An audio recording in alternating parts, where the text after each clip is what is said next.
Good morning, students. Today we will start a new chapter in science, chapter number 2, Components of Food. Students, first of all, I would like to ask a question. Why should we eat food? Because food is the source of energy. Having food, we get energy so that we can do our day-to-day activities. Food also help in the growth and development of our body. It repair damaged tissues so that we can remain fit and healthy. So here we will mainly focus on the topic components of food. What does it mean? So what are the things present in food that is actually components of food? The main component of food is nutrients. So what are nutrients? Let's have a look how to define nutrients. Nutrients are the substances that an organism needs for growth, repair and maintenance of its body. So what are the main nutrients present in various types of food? That is carbohydrates, fats, proteins, vitamins, minerals, roughage and water. So we can consider 7 nutrients are present in different foods. Again I am telling carbohydrates, fats, proteins, vitamins, minerals, roughage and water. First of all, I will discuss about carbohydrates. Carbohydrates actually are the source of energy. Food rich in carbohydrates are rice, bread, etc. So if we have these type of foods, we get energy, a lot of energy.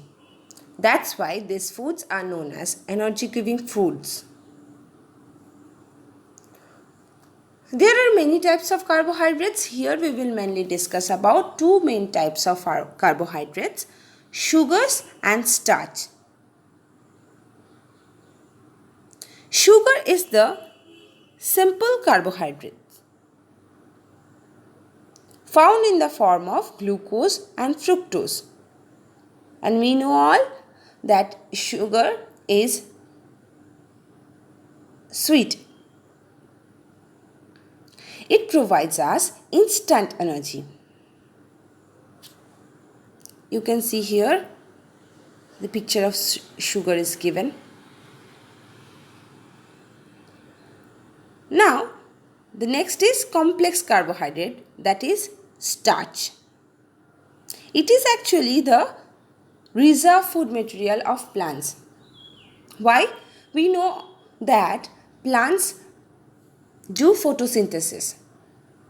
Plants can make their own food.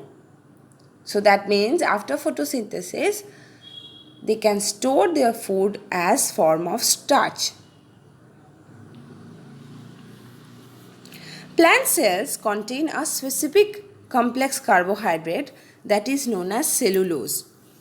That's why if we want to chew plants, due to the presence of cellulose, we cannot easily chew it. That's why we need to cook these foods. Some other sources of complex carbohydrates, or you can say polysaccharide, is potato, rice, mango, etc. Here at last we will do the test so that we can identify the presence of starch in any food. Let's do this activity. First of all, what are the things needed? A raw potato, iodine solution and a dropper. Method, first of all we will have a raw potato. We will cut into 2 halves.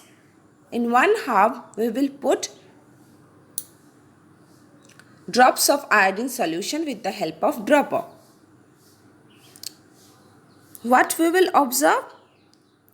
We will observe blue-black color. when the iodine drops fall on the cut surface of the potato. So what can we conclude? This shows that the potato contains starch. Now we can do the same activity with different types of food like boiled potato, pulses, boiled rice, maize, etc. so that we can identify the presence of starch.